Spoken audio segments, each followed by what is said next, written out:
Hey everyone, it's your buddy back again with another exciting fanfic, which is what if Naruto accidentally saw Hinata Nked and had to marry her. Part 3. If you enjoy this story, make sure to hit that like button and subscribe to the channel for more fanfics like this. Now, let's dive right into the fanfic. Grandma Tsunade. It's Hinata. She was taken. Naruto cried out, breathless. Tsunade blinked in surprise. What? Naruto, calm down. Tell me what happened. Hinata. She was kidnapped by these two guys. One was about my age and the other was much older. We need to go after her. Tsunade frowned and was quiet for a moment. Did you see where they were going? No, I was under some sort of genjutsu. Naruto felt a bit of bile creep up his throat as he remembered his vision. Shizune. Go and inform the Hyuga clan of Naruto's news. Naruto, I need you to calm down and listen to what I am about to say. Shizune ran out of the room while Naruto took a deep breath and stilled his frantic body. Tomorrow morning, at dawn, you will join Kiba and Shino on a tracking mission to locate and rescue Hinata. I want you to go home and prepare for tomorrow morning. Why aren't we going now? Naruto interrupted angrily. Tsunade sighed. Because we have no idea which way they went or where they are going. Plus it is getting dark and the chances of finding a trail are slim. And if you went out blindly you would only disrupt any traces of a trail they might have left. We need to wait until morning. Naruto's temper flared. Are you joking? Hinata was kidnapped. We need to follow after her before they get a chance to. Tsunade slammed her fist down on the table. Naruto. Trust me. I want Hinata to be safe as much as you do. This is the best way. Naruto blinked and his face went blank. Understood. I will wait until morning. Naruto turned swiftly and walked out of the room. He exited the building and stared off into the setting sun. Hinata, I will rescue you. I promise. Naruto let out a deep sigh and ran off towards the Hyuga main complex. If Tsunade wasn't going to help him, then there was still one other person.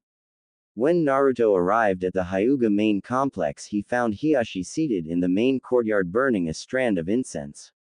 He seemed to be in some kind of meditating position. He approached Hiashi with a small sliver of anxiety. Hiashi, sir. I assume this is about Hinata. Hiashi said without looking up. Yes. I am going after her. Hiashi almost cracked a smile. Always straight to the point. Could you tell me about the people who took my daughter? Naruto closed his eyes. The image of those yellow eyes was burned into his memory. There were two of them. One young and one old. They had these yellow eyes, these burning yellow eyes. Naruto spoke softly without opening his eyes. Hiashi bolted upright, knocking over his incense. Yellow eyes. Were their names Hideki and Asuka perhaps? Naruto remembered Hinata calling one of them Hideki. Yes, I think so. Hiashi swore under his breath. I know who is responsible for this. And I also know where they are going. You know them. Unfortunately. The man is named Asuka and he is the clan leader of a very wealthy clan, the Kenji clan. And the boy is named Hideki. He is soon to become the clan leader and he has taken an inappropriate interest in my daughter. He has requested Hinata's hand in marriage several times, but I have always refused. I fear this is the reason they have kidnapped her. Naruto smiled. You were just being protective. Hiashi blushed slightly and cleared his throat. I refuse to allow any Hyuga to become subservient to that filthy family. Naruto blinked suddenly as something occurred to him. Hey, do you know anything about that eye jutsu they used? Hiashi frowned as he tried to think. I believe it is some kind of genjutsu. And I am afraid that it is quite powerful in terms of ocular jutsu. I don't really know the details, but it would be best to not get hit by that jutsu. They used it once, on me. It made me experience my worst nightmare, or something like that. Naruto restrained himself from telling Hiashi that Hideki had used that same technique on Hinata as well. He doubted Hiashi would have taken it well. Hiashi was silent for a moment.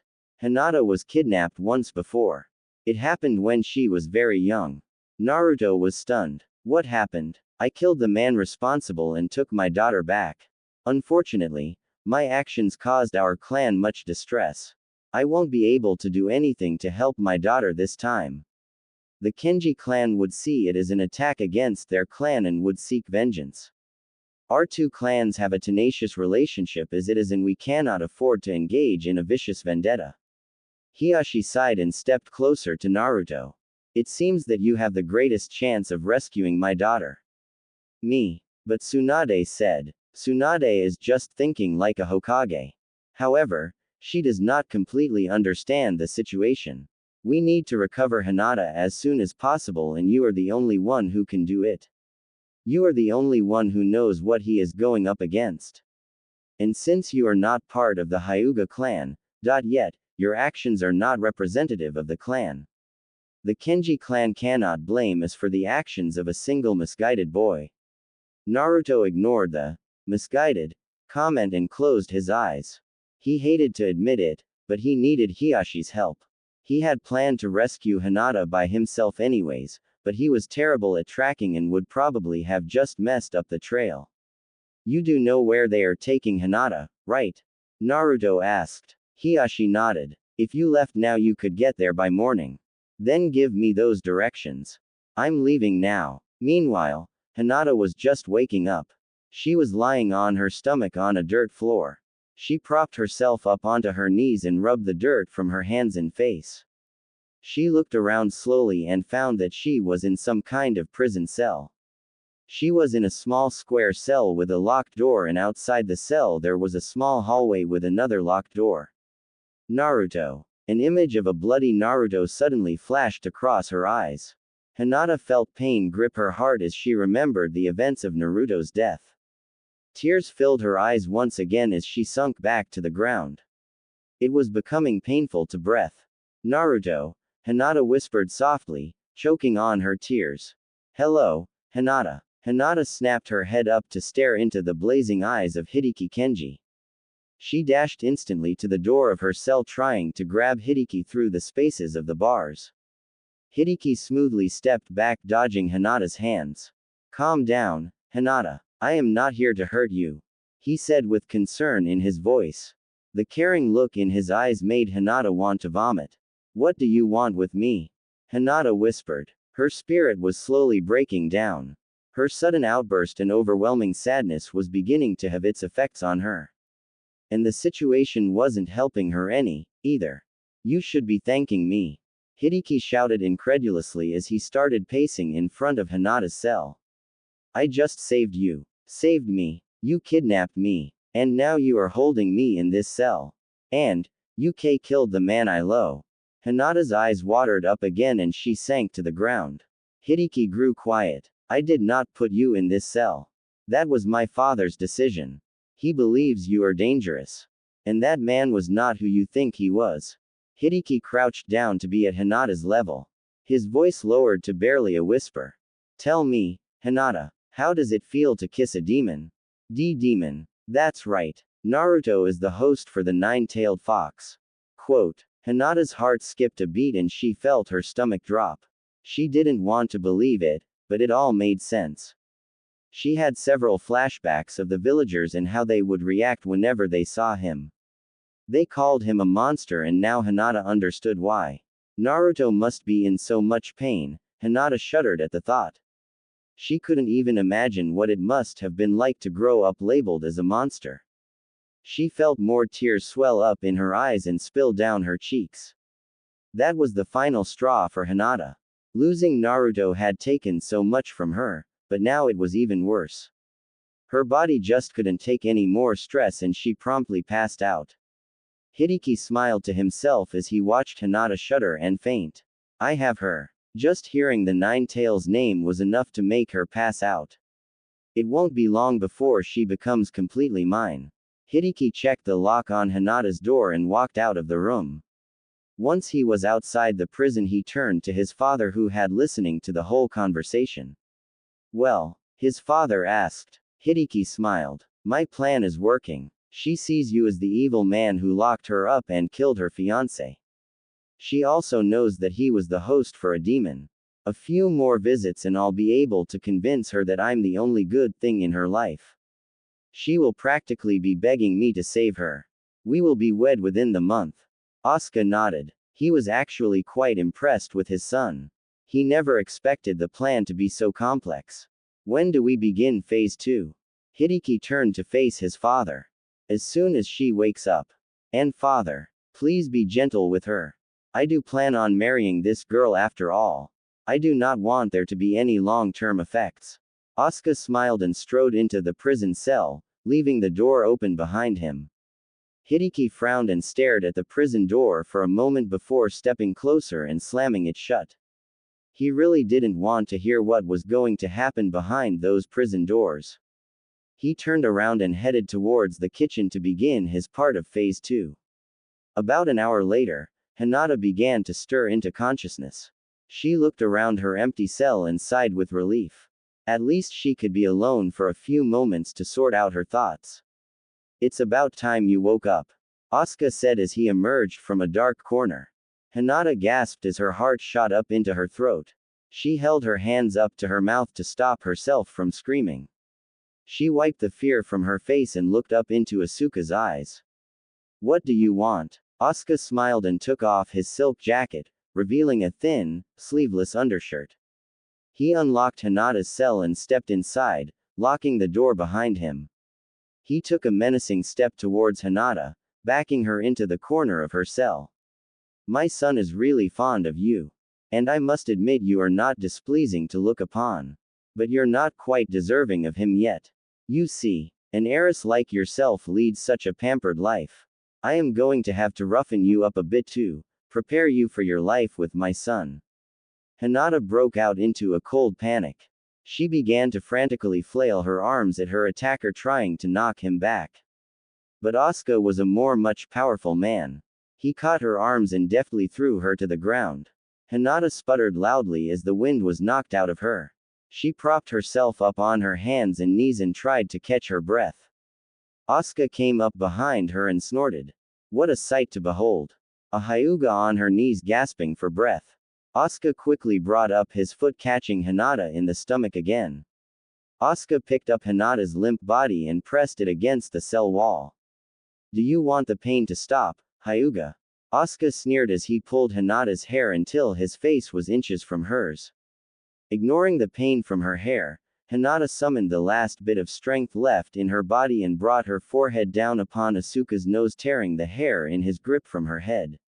Asuka reeled back in pain, holding his bleeding nose. Hinata smiled smugly as tears welled up in her eyes from the pain from her hair. Asuka wiped the blood from his face and slapped Hinata to the ground. I was going to be gentle with you, but now I'm angry. I am going to revel in your anguish. Asuka held his foot over Hinata's hand. He slowly pressed his heel into the palm of Hinata's hand, smashing the back of her hand into the ground.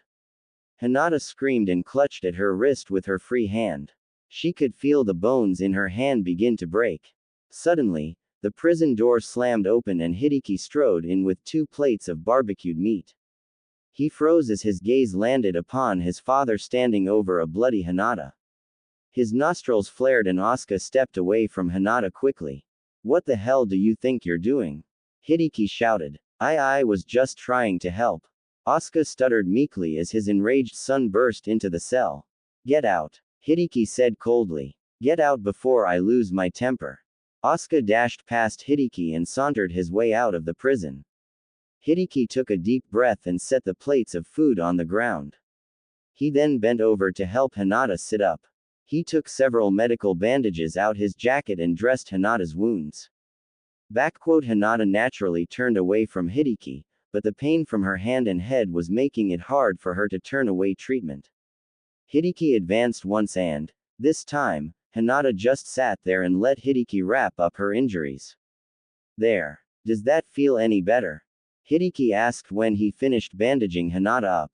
Hinata just inched herself away from Hideki to the corner of her cell. Hideki frowned and picked up a plate of food. That's no good, Hinata. I spent a lot of time preparing this meal for us. I would appreciate it if you came over here and ate it with me. Hinata was about to tell him to leave, but the smell of the barbecued meat wafted in front of her and her stomach growled loudly. It was really hard to ignore a warm meal after suffering through that brutal assault, but Hinata refused to accept help from Hideki. She stayed put in her dark corner. Hideki frowned. I'm not my father, Hinata. I am not going to beat you or force you to do something you don't want to do. I will leave this food here for when you get hungry. Hideki set the 2 plates on the ground and walked out of the cell. You know, Hideki said, turning around. If you acted more obedient, I'm sure I could convince my father to let you sleep in my private chamber instead of this cold cell. Hinata stared at the food for a while before slowly crawling over to it. She searched the plates for some kind of makeshift weapon. She was dismayed to find that she had been given no knife or utensils to eat with. Hideki had even made sure to remove all of the bones from the chunk of meat. Hinata's stomach growled again and she peeked around the corner to make sure she was alone. She quickly sat down and tore into the meat with her hands. Meanwhile, Hideki approached his father in the main courtyard of their large estate. How is Phase 2 coming along, my son? Asuka said, turning to Hideki. Slower than I had anticipated. She still has a bit of defiance in her. That little stunt you pulled was perfect though. She should be ripe for the picking in a matter of days. We should be ready for Phase 3 by tonight. Tonight? Why so soon? Hideki grinned. Naruto Uzumaki is on his way here. His part in Phase 3 is essential. It has to be executed perfectly. We need to make sure everything is prepared perfectly. The Nine Tails is not a threat to be taken lightly. And we do intend to unleash its full power tonight. Hideki bowed and vanished into the darkness. Asuka gazed out into his forlorn courtyard with a heavy sigh. This was probably going to be the last time he saw it in one piece. Tonight was going to be an interesting night. The crisp morning air bit across Naruto's cheeks as he stood in a large grass field in front of a large mansion-like estate. If Hiyashi's directions were accurate, then this was undoubtedly the Kenji clan compound. The compound was made up of several tall buildings all surrounded by a large stone wall. The wall must have been at least 20 feet high and 6 inches thick. In front, there was a single door made of similar stone. The door was clearly designed to only be opened from inside the compound. It was much too heavy to be moved by a single person from the outside. Naruto gazed up into the emerging lavender-colored clouds. His thoughts drifted to Hinata and the first time he ever really noticed her. You can do it, Hinata. His words echoed through his head as he recalled her fight with Neji in the Chunin exams. Naruto bent to one knee and rubbed his knuckle through the dirt. The sun broke over the distant mountains, causing the first golden beam of sunlight to fall across Naruto's hand. Naruto clutched a pinch of dirt in his fist as he stood up. He raised his arms straight out in front of him and reflected on the blood promise he had made with Hinata's blood. I swear to you, Hinata, I will bring you back. I will not lose another person precious to me.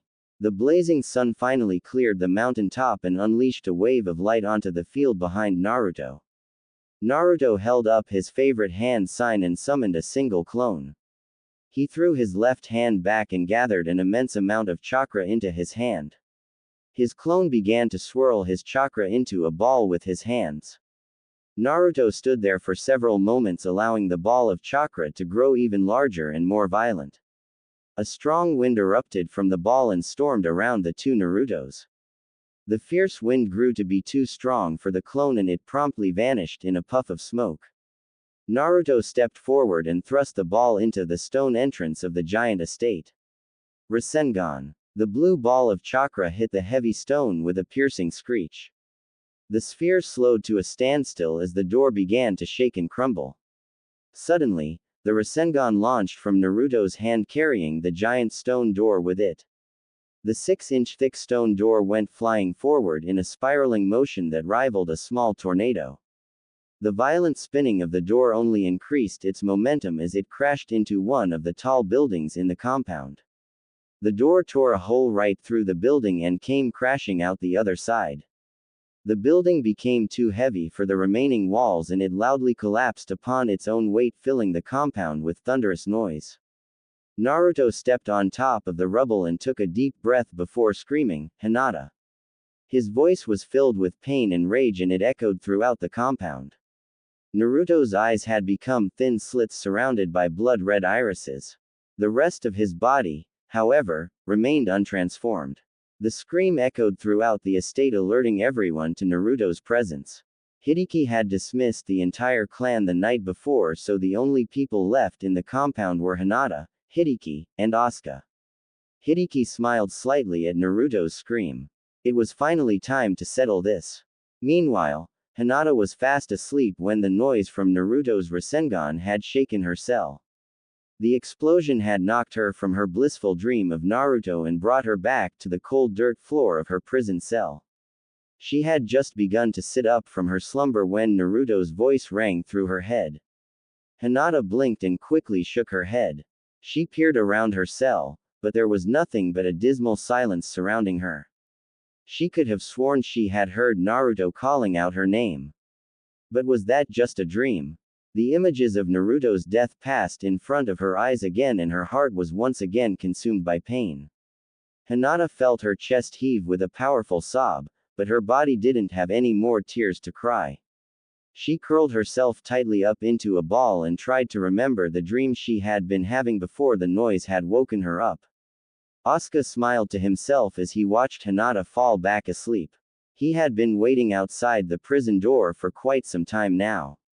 The sedative Hideki had infused into Hinata's food should have kept her unconscious for a while, but it looked like her body was somehow resisting the drug. It made no matter, though. Hideki's plan was already in motion.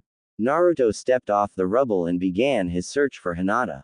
But just as he was about to leave the courtyard, a soft chuckle stopped him cold in his tracks. "Well, look at you, Naruto," Hideki said as he stepped out from a shaded corridor. "You look angry. You took Hinata away from me." Naruto roared, turning towards Hideki. As Hideki merely laughed again, Naruto felt the boiling red chakra build up inside of him. "Took her. I saved her. A girl as delicate as Hinata isn't safe with a demon like you," Hideki shouted as his mocking expression twisted into defensive anger. Hideki's words hit home and Naruto flashed back to his nightmare of killing Hinata. Hideki was right. Naruto had no way of controlling the demon inside of him. It could break free at any time and Hinata would be in danger. Naruto smiled solemnly. "You may be right, Hideki. But even if I am just a demon, you are more of a monster than I ever will be. Hinata is one of my precious people and I will always protect her." Hideki was caught off guard for a mere second, but he quickly regained his composure. "How can you protect her from yourself?" Naruto's spirits once again sunk. "I don't know, but the first thing I have to do is protect her from you." Naruto lunged forward towards Hideki, but he was stopped by a yellow flash and suddenly Hideki's eyes were glowing yellow again. "Did you forget about my power, Naruto?" TCH. Hideki sighed and shook his head. "I guess I will just have to remind you." Naruto tried to close his eyes, but it was too late. There was another flash and suddenly Naruto was kneeling in front of a collapsed Hinata. Blood matted her hair and tears were falling down her cheeks. She whispered something, but Naruto couldn't hear what. He leaned closer and placed his ear near her face. I love you, Naru." Naruto felt Hinata go limp in his arms and tears gathered in his eyes. Despair struck at his heart, but there was a small voice in the back of his mind. Naruto furrowed his brow and stilled his breath. "Hinata needs my help." Naruto blinked. "Hinata. But isn't she?" An image of Hinata being grabbed by Hideki flashed across Naruto's mind and suddenly the dead Hinata disappeared. Naruto closed his eyes and focused his chakra. He felt the despair lift and when he opened his eyes he was back in the Kenji courtyard with Hideki standing in front of him. Naruto smirked as he wiggled his arms and legs. He was free from Hideki's grasp. He looked up at Hideki, but Hideki was still smiling. "So you broke the first layer. Congratulations." Naruto frowned. "The first layer." Hideki sighed. "Yeah, it hardly ever works the second time." Once a person realizes a dream wasn't real, they aren't likely to believe it the next time they see it. The second layer, however, is real. Hideki closed his eyes and raised a single hand to his temple. Naruto leapt forward with his fist circa ed back. Hideki opened his eyes just in time to see Naruto's fist connect with his stomach. Hideki doubled over in pain as he gasped for breath. Naruto brought a second fist directly into Hideki's cheek, knocking him to the ground. Naruto stepped back from the moaning Hideki. He had been expecting more a fight, but Hideki didn't show any signs of getting up. Naruto shrugged and was about to run from the courtyard when a sudden, crippling pain washed over his entire body.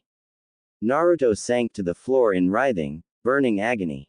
Every inch of his body felt like it was being burned and torn apart. Hideki sat up and Naruto turned his gaze towards him. He quickly realized that Hideki hadn't been moaning. He had been laughing. The pain subsided for a moment and Naruto brought himself to his knees. Do you know how the brain works, Naruto? I suppose not. You don't strike me as the book-reading type. The brain is basically an electric router for the body. But not only does it send and receive signals, it interprets them. Hideki stood up and calmly walked over to where Naruto was kneeling. He delivered a swift kick to Naruto's stomach and Naruto sank back to the ground in pain. That was for hitting me. You see, the first layer only requires eye contact since I am merely sending my chakra into your brain to manipulate your senses. I make your brain believe you are having a nightmare and it fills in the rest. The second phase, however, is much more difficult, yet, so simple. It is merely pain. Do you know what pain is, Naruto? Naruto brought himself to his knees once again and looked up at Hideki with burning red eyes. Hideki smirked and continued his explanation. Pain is simply an electric signal that your body carries to the brain. The brain then interprets this signal and relays it back to the body as that unpleasant feeling you call pain. What I do is convince your brain that every nerve in your body is sending it electric pain signals. But I can only do that by sending an electrical impulse through your skin. And I have to have physical contact to do that. Hideki crouched down to Naruto's body. The Kenjis aren't known for their physical strength, but our wit is legendary. I knew there was no way I could strike you, and that's why I allowed you to punch me. You gave me exactly what I needed. Hideki reached over and touched Naruto's cheek. Naruto's body once again crumpled in excruciating pain. It was the most intense pain Naruto had ever felt. It was even worse than the time the villagers had beaten him to a pulp and broken nearly every bone in his body. It's quite amazing, isn't it? Hideki laughed hysterically. Every nerve fiber in your body is screaming out in pain. I wonder how that must feel. Naruto screamed out in agony and his world began to fade. But suddenly, the pain was gone. It vanished as quickly as it had appeared, leaving only a creeping anticipation in its place. Hideki frowned and stood up. That's the only problem. The brain has a failsafe. If the pain becomes too intense for your body to bear, it will force you to pass out. But pain is special. The more you are exposed to high levels of pain, the more your brain is able to interpret and withstand pain. Naruto frowned for a second as he tried to follow what Hideki was saying. Hideki sighed. Here is an example even you would understand. When you get punched for the first time, your mind will blank and your instincts will kick in. That's why time seems to speed up. But if you get punched again the next day, your mind is less likely to blank because you have already felt that pain. The pain you were unaware of before has suddenly become familiar to you and you are able to think clearly during that pain. But let's say the next day you are struck with a bat. Your experience of pain would suddenly increase to an unfamiliar level and your instincts would once again take over. But the next time you were hit with a bat, you would be able to process and think clearly because you are experiencing something familiar. Do you understand? Naruto glared up at Hideki and tried to stand up. He could feel the nine tails stirring inside him. He tried to suppress his anger, but it was taking all of his focus just to withstand the pain. The reason my technique is special is because you can't get used to it. How can your body become familiar with a pain that doesn't really exist? Your mind, however, can still become resistant to it and can learn to withstand it. But that just means you can endure the pain for longer without passing out. Hideki kicked Naruto in the chin and knocked him onto his back. Naruto's body was once again filled with tormenting pain. Naruto writhed on the ground for several moments before the pain subsided again. How can you fight me when you can't even stand? Hideki laughed and kicked Naruto again. Blood dripped from Naruto's chin as he struggled to stand up. The pain was becoming too much, he could feel himself slipping. Just as his conscience was about to fade, a boiling liquid chakra poured out of him. The red chakra enveloped his body completely and formed a single tail behind him. Hideki quickly punched him again, sending the pain impulse into his body. However, when his fist made contact with Naruto's body, the red chakra wormed around his hand. Hideki screamed as the flesh on his hand burned. He quickly drew back and retreated to a safe distance. What the hell is that red chakra? It felt alive. Hideki stuck his unburned fingers into his mouth and whistled loudly. The whistle reverberated throughout the empty compound all the way to the prison where Asuka was standing watch. Asuka smiled when he heard the whistle. He threw open the prison door and strode into Hinata's cell. The girl was still asleep on the ground. Asuka unlocked the cage and grabbed her, slinging her onto his shoulder. Asuka carried her to the courtyard and not so gently tossed her onto the stone floor. The jostling woke Hinata up and she opened her eyes to the sight of the destroyed courtyard. She glanced around and her gaze fell upon the back of a glowing Naruto. Naruto. Hinata shook her head and rubbed the sleep out of her eyes. It can't be. Naruto. Naruto froze at the sound. He slowly turned around and his gaze met with Hinata's. Hinata broke into a huge smile and tears burned at her eyes. You're alive. Hideki blinked in surprise. She is still happy to see him. How can that be? Naruto took a step towards Hinata, but Asuka stopped him by pressing a blade to Hinata's neck, causing a single drop of blood to slide down her neck. Something snapped inside of Naruto and his rage broke free. A second tail formed and the red chakra enveloping Naruto began to bubble violently. Asuka felt a wave of fear crawl up his spine and he pressed the blade tighter against Hinata's neck, hoping to stop Naruto's advancement. Hideki unsheathed his own blade and twirled it in his hand. This is getting out of hand. The third layer requires me to apply my chakra directly into his blood. I need to find an opening to cut him. Naruto slunk to all fours in an imitation of a fox. Naruto could feel his sanity began to slip and he focused all of his remaining thoughts on Hinata. I have to save her. Naruto let out a loud scream as a third tail formed behind him. His skin began to sizzle as the red chakra simultaneously burned and healed him. Hideki was amazed at the sight before him. The nine-tails fox was truly incredible. Hideki was about to charge forward, but something caught his gaze. Naruto's hand was stuck in the dirt and the red chakra seemed to be flowing into the hole. What is he doing? Hideki thought as he raised his guard. Suddenly, a chakra claw exploded out from behind Asuka. Asuka tried to look behind him, but the claw pierced through his torso before he could turn around. Asuka dropped the knife and clutched at his gaping wound. He turned towards his son before falling to the ground, his blood seeping out onto the stone. Hideki took a step towards his father, but Naruto immediately brought his arms high above his head. There was a moment of silence before Naruto instantaneously brought his fists down into the ground. There was a huge explosion of energy as the ground rippled around Naruto. The mere force of the blast blew Hideki and Hinata to the ground.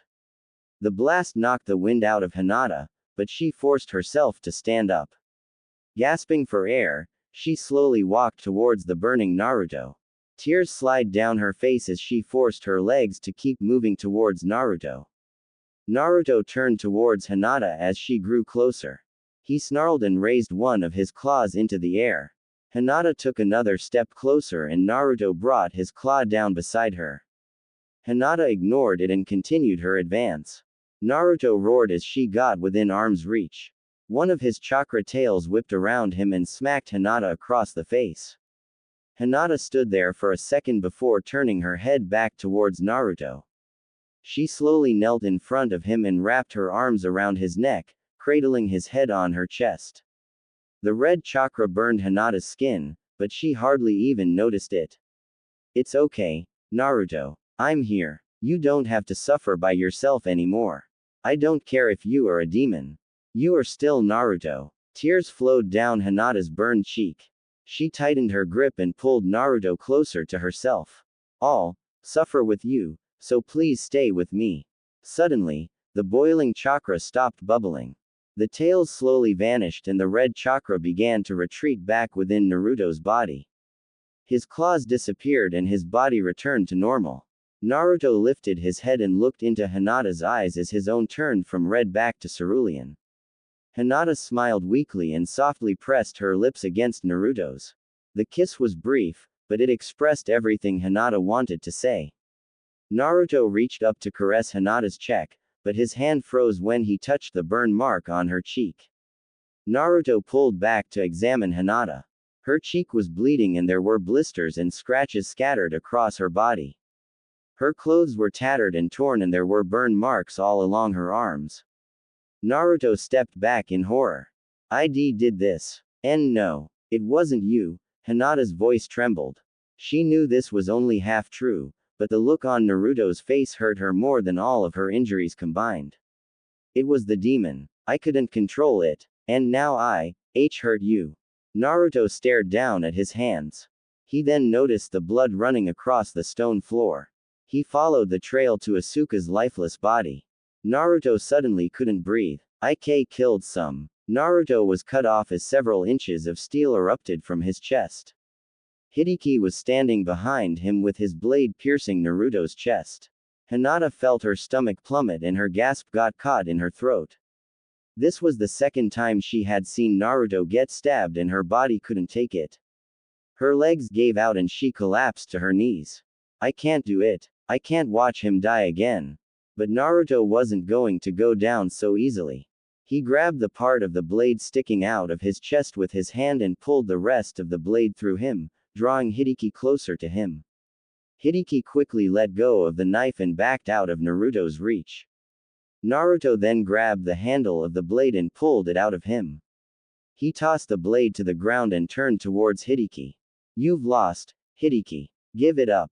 Hideki grinned. Actually, it's you who has lost, Naruto. Suddenly, Hideki faded from Naruto's vision. Naruto blinked. Hideki had been standing there a second ago. He turned towards Hinata and gasped. There were flames covering her entire body. She screamed in pain as the smell of burning flesh filled the air.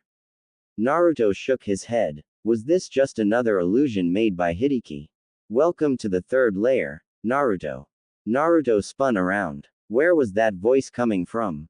He turned back towards Hinata. She was looking at him like he was crazy even though she was the one that was on fire. What's going on? Naruto asked the empty space where Hideki used to be. When I stabbed you I inserted a stream of my chakra into your blood. That chakra was pumped straight to your brain and your own chakra system. I now control all 5 of your senses. What you see, hear, smell, taste and feel is all up to me. Naruto was suddenly enveloped by darkness. The courtyard and Hinata were gone and in their place there was only empty black. Naruto felt a sharp pain as he was once again stabbed. Meanwhile, Hinata was watching Hideki as he explained the third layer. She slowly climbed to her feet and stumbled towards Naruto. He was always saving her. It was time for her to do the saving. Hideki didn't even seem to notice her. He just kept dancing around Naruto, cutting him with his knife. She was only a few feet away when Hideki noticed her presence and spun around. She activated her Byakugan and slid into her Jiyuken stance.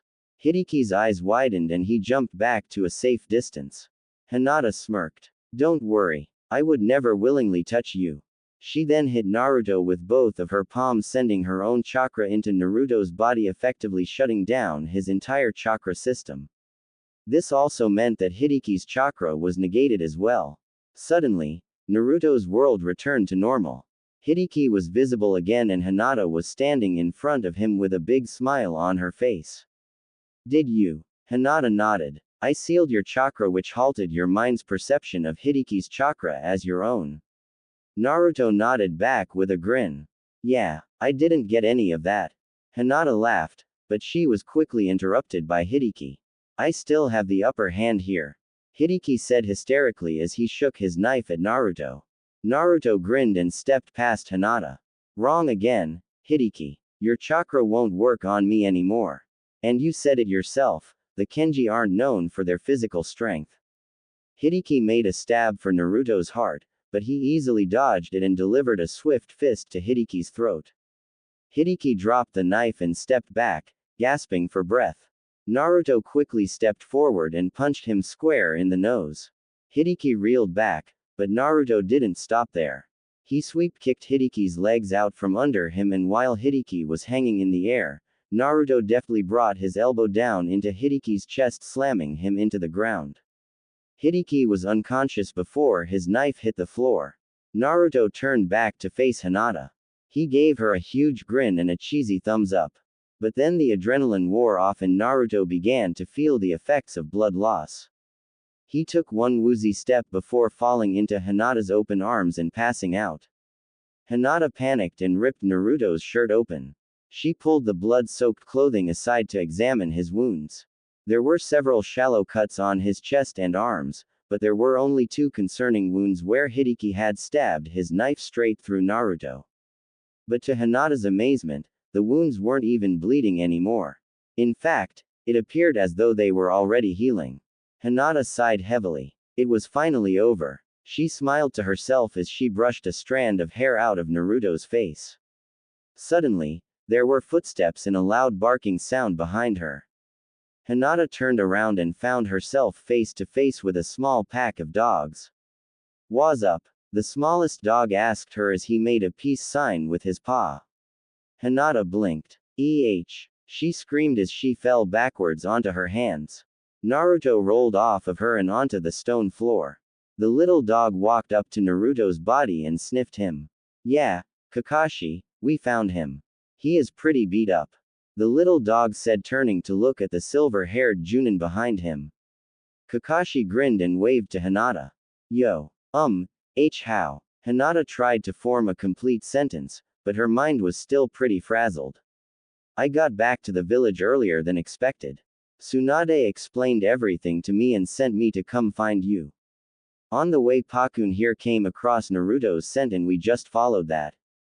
Pakun barked in appreciation. "That kid sure makes it easy to track his scent. He must bathe in ramen."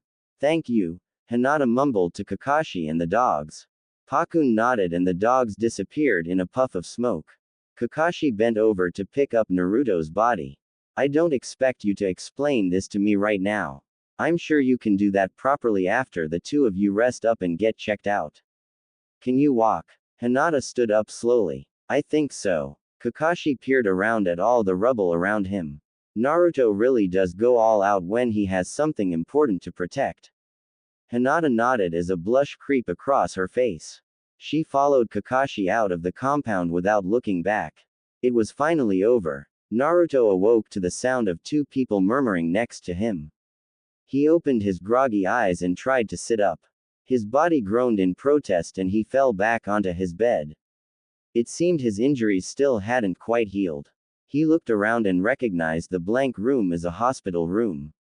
He also noticed that Tsunade and Kakashi were standing in front of his bed.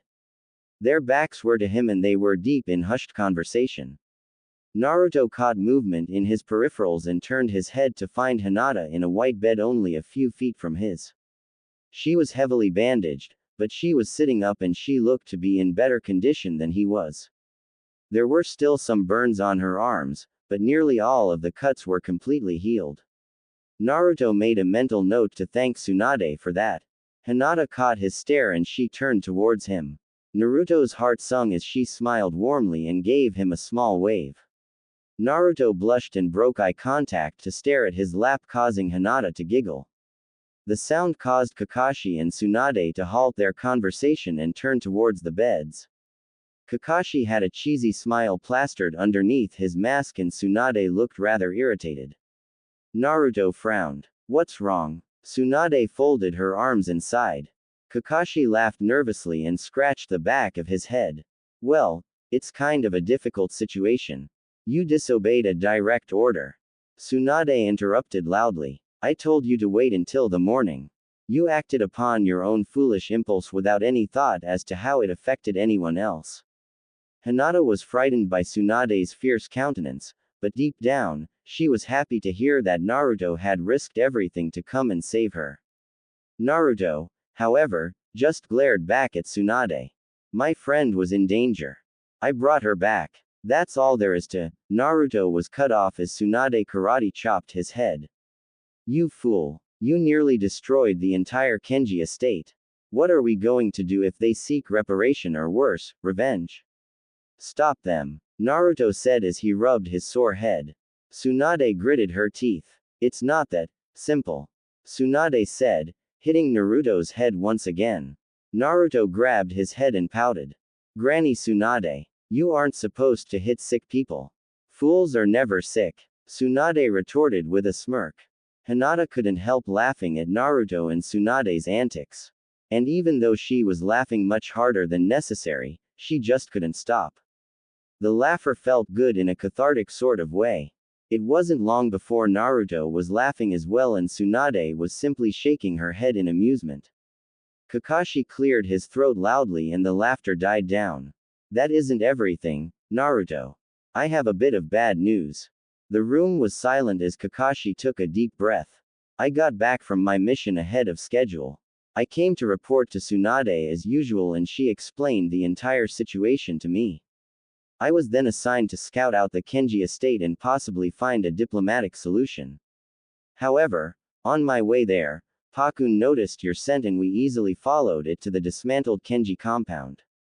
Naruto grinned sheepishly and a vein in Tsunade's forehead flared. Kakashi ignored them and continued his story. When I arrived, I could immediately sense the chakra of the nine tails. I hurried inside to find Hinata covered with burn marks and your blood all over her. You were stabbed several times and you lost a lot of blood. You both needed immediate medical treatment, so I carried you back to the village and sent an ambush squad to inspect the Kenji estate. They searched everywhere, but there were no bodies to be found. Naruto froze. What about Hideki? Naruto's expression suddenly turned dark and he lowered his face. And Asuka? Kakashi shook his head. Don't worry, Naruto. I doubt they will ever show their faces around here again. Tsunade nodded curtly and headed towards the door. There are other matters I must attend to, so I'll see myself out. Let your body rest for a while, Naruto. The demon's cloak effects aren't something that I can heal by myself. Hinata, make sure he stays in bed. Tsunade smiled and left the room. Hinata blushed, but Naruto hardly seemed to notice. His expression was still contorted in deep thought. Kakashi opened the window and stepped up onto the windowsill. Naruto, I still think you did the right thing. Naruto snapped out of his trance and looked up at Kakashi with wide eyes. A ninja who puts passion above reason is a fool. But a ninja who abandons their friends for any reason is scum.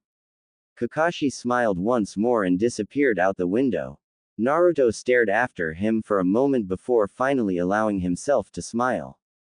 The sun was just beginning to set and the ambient light glittered across the village. Naruto turned towards Hinata and grinned. It seems like forever since we have been alone together. A blush lit up across Hinata's face and she began fumbling with her bed sheets. I didn't get a chance to say this before, but thank you. Naruto blinked in surprise and frowned slightly. Thank you. For what? For saving me. Hideki made me watch you die. Tears started to well up in Hinata's eyes and fall onto her sheet. I was so convinced I was never going to see you again, I just couldn't bear. That will never happen, Hinata. I will always protect you. Naruto smiled warmly and held his hand out to Hinata. Hinata felt more tears spill down her cheek as she reached over to place her hand in Naruto's. Naruto squeezed her hand tightly trying to reassure her, but Hinata quickly winced in pain and pulled her hand back. I'm sorry, Hinata whispered as she rubbed her burned hand. I still haven't completely healed yet. Naruto eyed the inflamed skin on Hinata's hand and arms and his heart filled with guilt. It was all his fault. He held his hand to his stomach and clenched. He could still sense remnants of the Nine Tails chakra flowing through his own chakra system. Naruto. Hinata's voice snapped Naruto out of his thoughts and brought him back to Hinata's worried face. It's okay. It doesn't hurt that bad. Naruto nodded and smiled weakly before turning to stare out the window. Hinata caught the forced smile and her stomach dropped.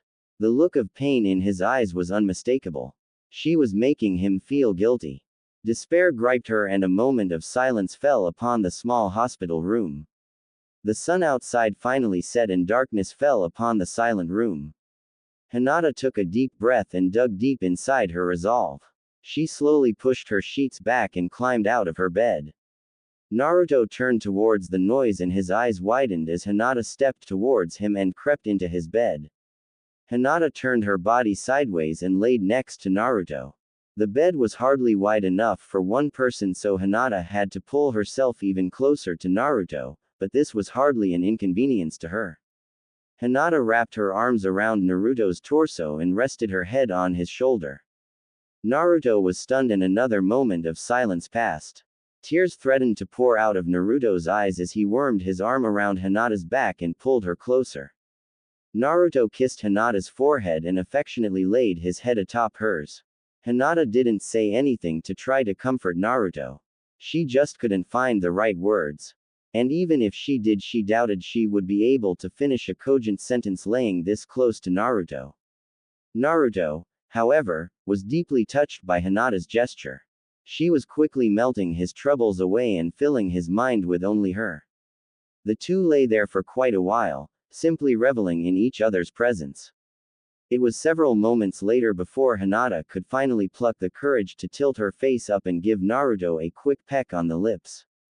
The kiss surprised Naruto. It wasn't the first time they had kissed, but it was the first time a kiss had seemed so casual and reassuring. Naruto pulled back and opened his eyes. Hinata still had her eyes closed, but there was a big smile on her face. Naruto's stomach did a back flip and suddenly he was very aware of Hinata's body pressed against him. Her breasts were being smooshed against his chest and her thigh was draped around his leg. Naruto felt his own desire awaken and his hand started to slide down Hinata's back. Hinata jumped a little when she felt Naruto's hand grip her butt. She opened her eyes and caught him staring at her body. She felt her heart skip a beat and the shyness in her started to awaken.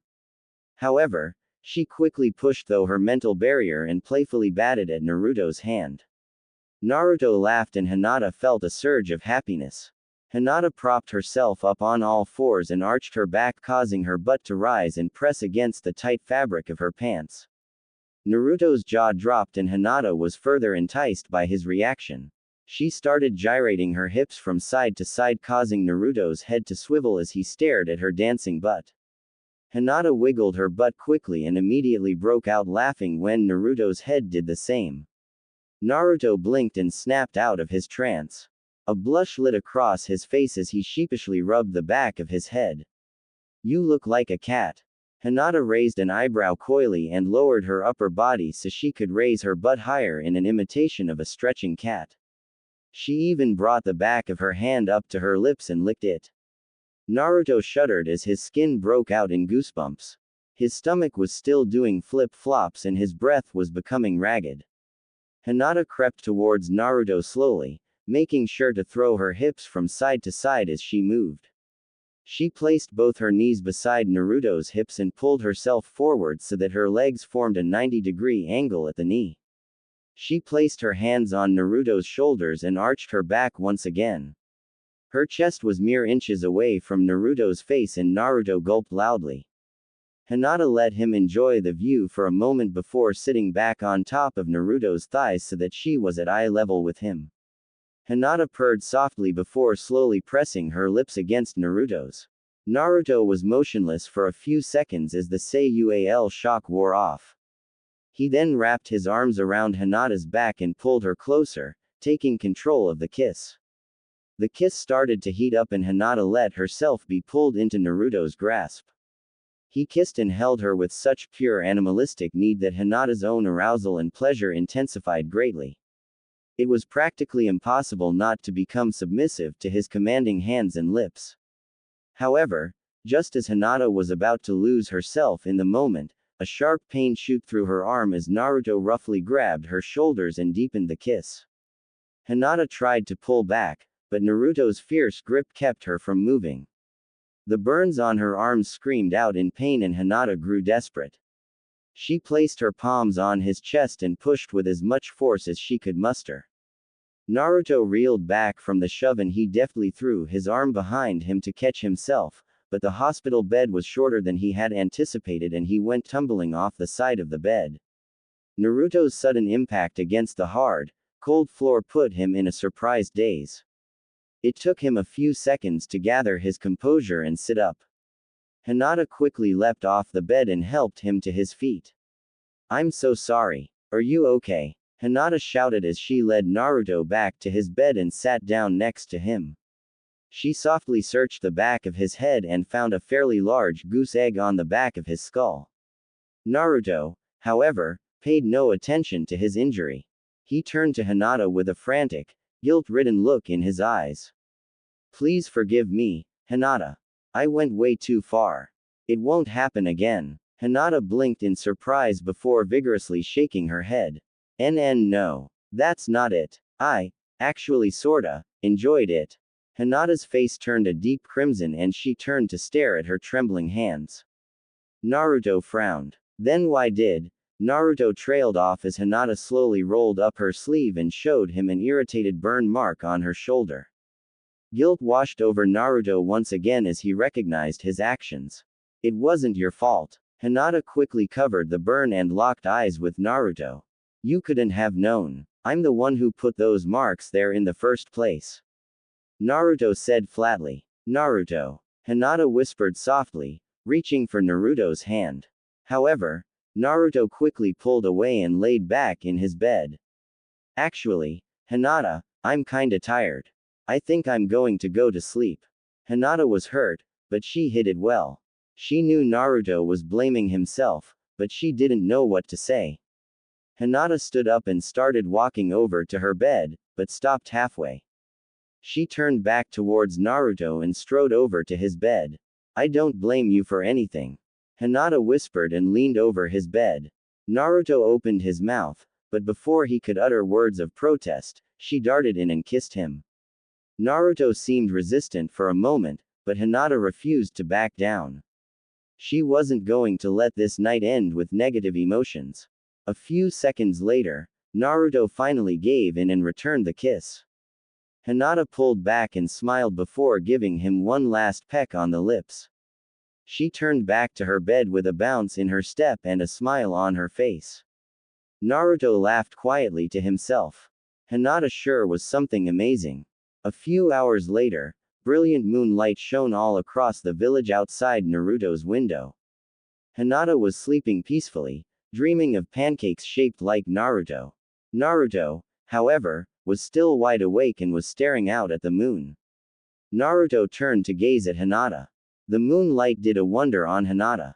Her skin glimmered with an ambient luminescence. The light also contrasted brilliantly with Hinata's lavender hair. As Naruto examined Hinata's radiant body, he couldn't help noticing the faint burns and scratches across her arms. A new wave of guilt crept up on him and he sighed heavily. Suddenly, Naruto's window was thrown open and a large, dark figure stepped inside. Naruto felt a surge of panic flow through him, but it was quickly replaced by relief as he recognized the figure in front of him. "Pervy sage," Naruto whispered loudly, taking care not to wake Hinata. Jiraiya couldn't stop a grin from spreading across his face. He was here because of bad news, but he just couldn't help it. His disciple had such an infectious smile. "Man, your fiancée sure is beautiful. I wouldn't mind using her for my research." Jiraiya pulled a notebook out of his pocket and pretended to draw Hinata. Naruto quickly grabbed his pillow and threw it at Jiraiya's face. Jiraiya saw it coming, but he let it hit him in the face, earning a small smile out of Naruto. Jiraiya then threw on an indignant face and pouted. "I'm just saying that she is quite attractive. I could make her famous." Naruto quickly shook his head to prevent him from imagining what that would involve. There was an awkward silence as the jovial atmosphere turned serious. How's it going, Naruto? Jiraiya asked even though he knew the answer. Tsunade had explained everything to him and had asked him for a personal favor. The question caused Naruto to sink into his bed and turn towards Hinata. Not so good. Jiraiya's expression softened and he laid a hand on Naruto's shoulder. I know. Naruto's voice trembled as his eyes brimmed with tears. I hurt her, Jiraiya. I was so angry and she got caught up in it. I don't know what to do. Jiraiya squeezed Naruto's shoulder reassuringly. I think I know what you can do. You can do the one thing no one else can do better than you. Naruto wiped his eyes and looked up at Jiraiya. What's that? Train. Train harder than anyone else could. Train every day until you have complete control over that demon inside you. But that would take years. Jiraiya nodded, finishing Naruto's sentence. It's not going to be easy, but Tsunade has already given me permission to take you outside the village for a while.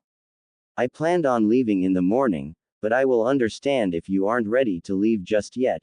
Jiraiya trailed off as he directed his gaze towards Hinata.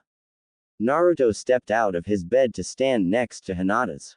He stared at the slumbering girl beside him for a moment before shaking his head. No, I'm ready. I don't want to hurt her, but she will always be in danger around me.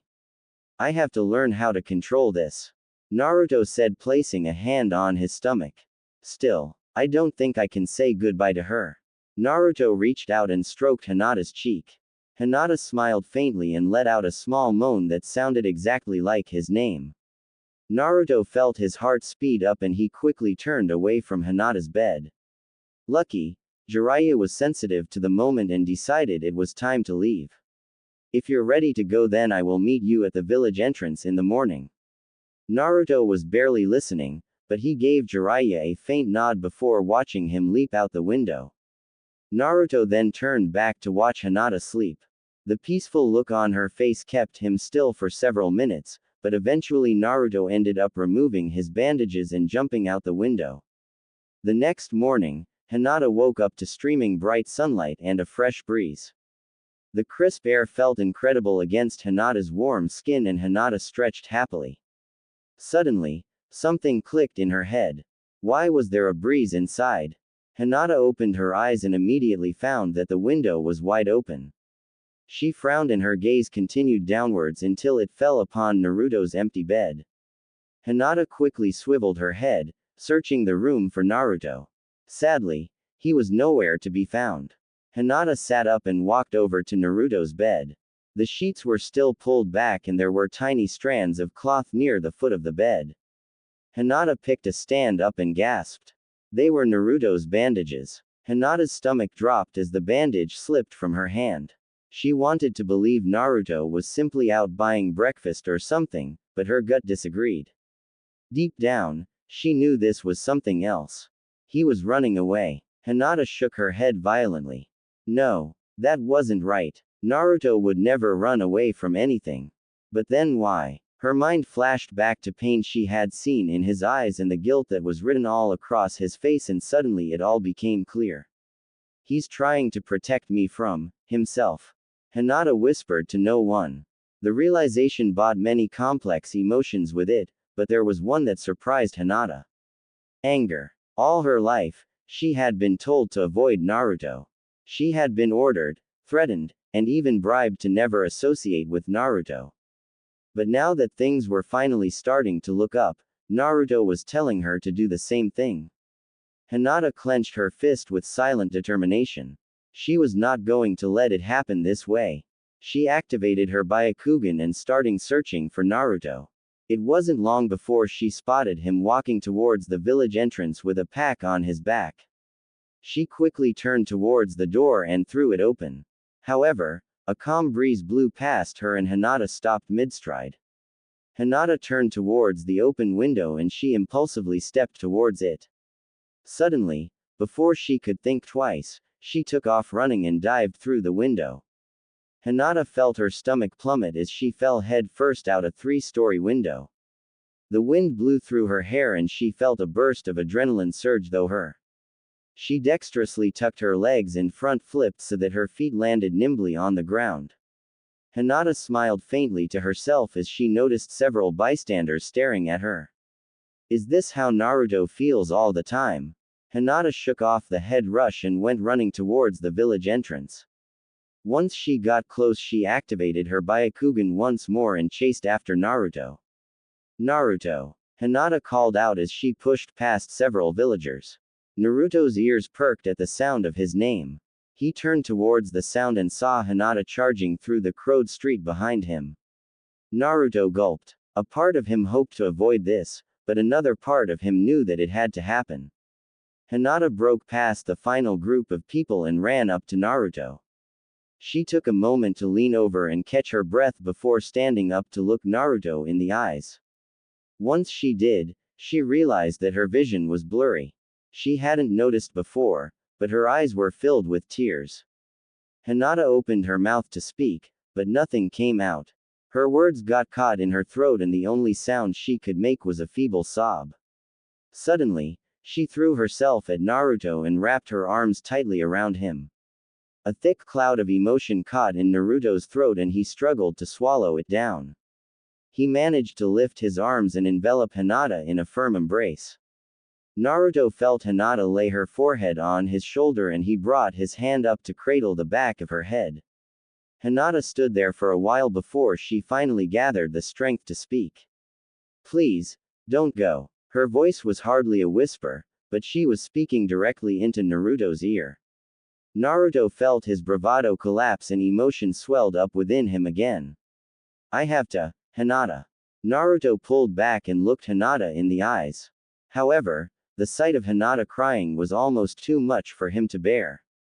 Her eyes were pink and puffy and tears were streaming down her face. Naruto suddenly saw himself kissing her and walking back home, hand in hand. He wanted to do anything to make her smile again. Naruto shook his head to clear his thoughts and as he did so he felt a single tear slide out of his eye. Hinata reached up and wiped the tear from his face and gave him a pleading smile. Stay with me. Naruto's heart broke inside, but he remained stoic. I can't. You saw what I did to you. I'm a demon, that's why I have to go train. I need to learn how to control it. That way I will never hurt you again. Hinata, however, refused to lose hope. If you, have to, go, then I'm coming with you. Naruto reflexively shook his head. You can't. It's too dangerous. And, I don't want you to see me in that form. Naruto darkened and averted his gaze from Hinata. I don't want you to be afraid of me. Hinata froze. She slowly reared back and slapped Naruto. The slap was barely harder than a love tap, but it made Naruto step back in pure shock. Don't underestimate me, Naruto. I'm not afraid of you. And I wasn't afraid of your demon form either. Hinata said with a strong conviction. Then her expression softened and she rubbed Naruto's pink cheek. The only thing I'm afraid of is losing you. Naruto smiled softly and pulled Hinata into another close embrace. He was just about to pull Hinata back and kiss her when he heard Jiraiya's voice from behind him. Naruto, is everything okay? Hinata's cheeks burned with a crimson blush and she pulled away from Naruto to wipe her eyes. Naruto turned towards Jiraiya with a determined look. Hinata's going to come with us. Jiraiya smiled as he reflected on Tsunade's words. We need to get the Nine Tails under control. We can't have Naruto destroying another clan just because he loses his temper. I want you to take him outside the village and teach him some self-control. And make sure to take Hinata with you. Her father has already consented. Now he could see why she wanted Hinata to come along. The Nine Tails only came out when Naruto was under extreme emotional duress. By the look of things, Hinata was going to be a great help in that area. That's fine, Naruto. Jiraiya shrugged, pretending to be nonchalant. We will probably need her help anyways. Hinata beamed, but Naruto was having a rare moment of clarity. Wait a minute, if you thought we were going to need her then why didn't you tell me to ask her before? Because you needed to be the one to make that decision. Jiraiya replied smugly. Naruto fumed for a second, but it quickly wore off. As much as he hated to be tricked by Jiraiya, he couldn't deny that he was happy to have Hinata come along with them. Jiraiya then turned to Hinata with a serious look on his face. I do have one condition though. This training will be extremely dangerous, so I expect your complete cooperation. Naruto is bound to lose control at some point, and when he does, I don't want you to be anywhere near him. Hinata nodded, earning her a smile from Jiraiya. Good. Now then, I think it's about time we set out.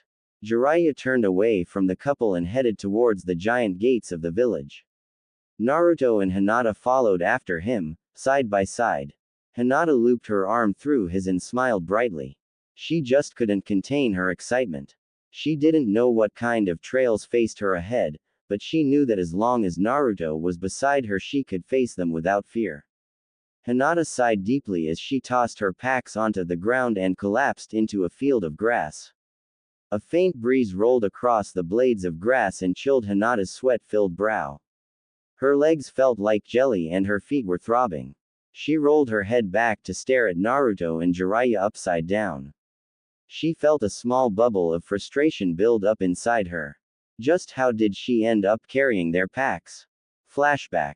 Hinata. Jiraiya called out from a few paces ahead of Hinata and Naruto. Hinata snapped to attention and jogged up to Jiraiya. Yes, sensei. Jiraiya corrected with a straight face. Hinata frowned. Sensei. I figured that since you are traveling with us, you might as well train with us, too. Besides, you promised to do whatever I said. Hinata nodded slowly. The idea did make some sense. Good. The first thing we need to work on is your stamina. Jiraiya waved back at Naruto, gesturing for him to join them. Naruto's training will start early in the morning and will end at night, if he's tired. Hinata chuckled slightly and stared at Jiraiya to see if he was joking. Jiraiya just stared back without smiling. Hinata turned back to look at Naruto, who was taking special care to dramatically step over a pile of dog crap on the road. Jiraiya cleared his throat, calling Hinata's attention back to himself. Now I don't expect you to be able to keep up with him, but I won't allow you to hold him back. Hinata gulped. She really hadn't thought about that before. The idea of her hindering Naruto caused her stomach to knot up with guilt. Hinata took a deep breath and swallowed her anxiety. She wasn't going to let herself become a burden. Jiraiya smiled as Hinata stared back up at him with a newfound determination. She really did care for Naruto. That was going to make things much easier. Naruto. Jiraiya said, turning to Naruto, who had finally caught up to them. I want you to take off your pack and give it to her. Naruto frowned. I can handle it, pervy sage. It's not that heavy. It's for her training, Naruto. Give it to her. Naruto stopped walking for a moment to look at Hinata. She gave him a quick smile and a nod. Naruto shrugged and slung off his pack and raised it into the air so Hinata could slide her arms in. Hinata's heart jumped at the romantic gesture and the feeling of Naruto's arms as he looped the straps around her shoulders. The intimate moment was instantly crushed as soon as Naruto stepped back and the full weight of the pack fell on Hinata's shoulders. Hinata felt herself start to topple and she quickly stepped back to brace herself. It's not that heavy. Hinata mimed Naruto's voice in her head. The pack must have weighed at least a ton. Hinata could feel her back pop as the weight from the pack caused her body to bend backwards. Hinata tried to take a step forward, but Jiraiya stopped her with his hand. Don't forget about my pack. Jiraiya took off his pack, set it on the ground, and walked off. Hinata grumbled quietly as she bent over to pick Jiraiya's pack up. She preferred Naruto's method better. Hinata strapped Jiraiya's pack to her stomach so that she could carry both packs at the same time. The added weight pulled her spine back into a healthy position, but now her legs were about to give out. Jiraiya's pack must have weighed twice as much as Naruto's. Naruto followed after Jiraiya, leaving Hinata to straggle behind them. Hinata tried to ignore the ridiculous amount of weight on her shoulders and focused her mind on putting one foot in front of the other. End flashback. Hinata shook the memory from her head and forced herself to stand up. If she didn't take this training seriously, then she was going to end up being a burden to Naruto. She felt a small pang of guilt as she saw that Naruto and Jiraiya had stopped walking and were turning around to come check on her. Hinata tried to quickly put the packs back on and act like nothing was wrong, but her body was much too tired and she barely managed to get Naruto's pack on her back before Naruto and Jiraiya arrived. Something wrong, Hinata? Naruto asked out of genuine concern. Jiraiya, however, just eyed her suspiciously. I'm fine. The pack is just a little heavy. Hinata smiled and tried to mask her pain with a joke. What's in this thing anyway? Rocks. Jiraiya pretended to be offended. Like I would make one of my students carry around a bag full of rocks. What kind of teacher do you think I am? Hinata muttered an apology and bent over to pick up Jiraiya's pack. However, as she pulled on the pack straps, the weight became too much for the material to handle and the straps ripped. The pack fell onto the ground and a large pile of bricks spilled out onto the ground. Hinata stared at the pile in disbelief. She bent over slowly and picked up a single brick. Bricks. Why would you pack a bag full of bricks? Jiraiya laughed nervously and took a step backward.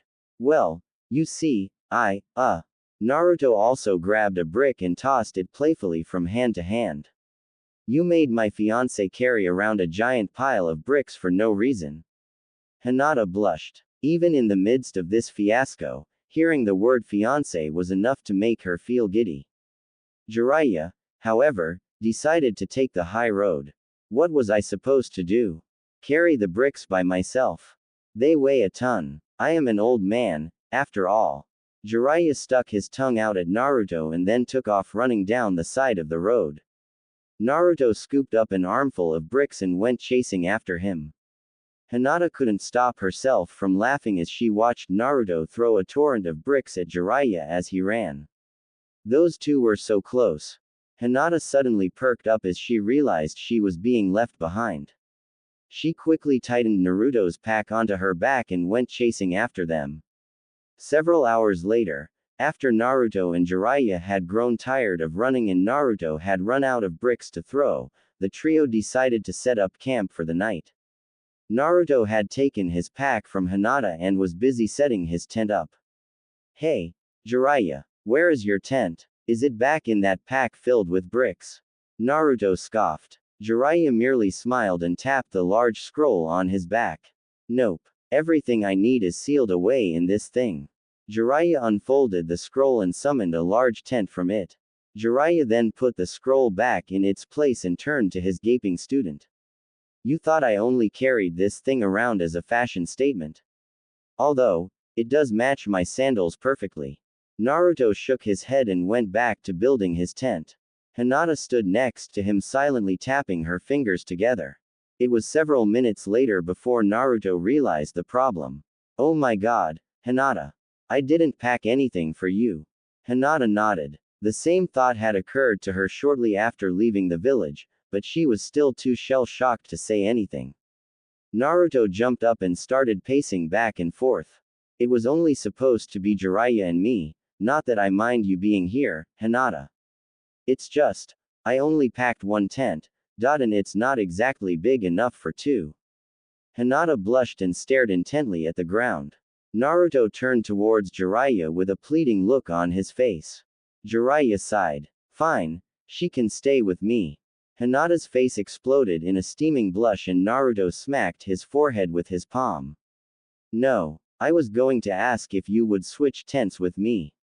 Naruto shouted, his cheeks glowing red as he remembered Jiraiya's comment in the hospital room the previous night.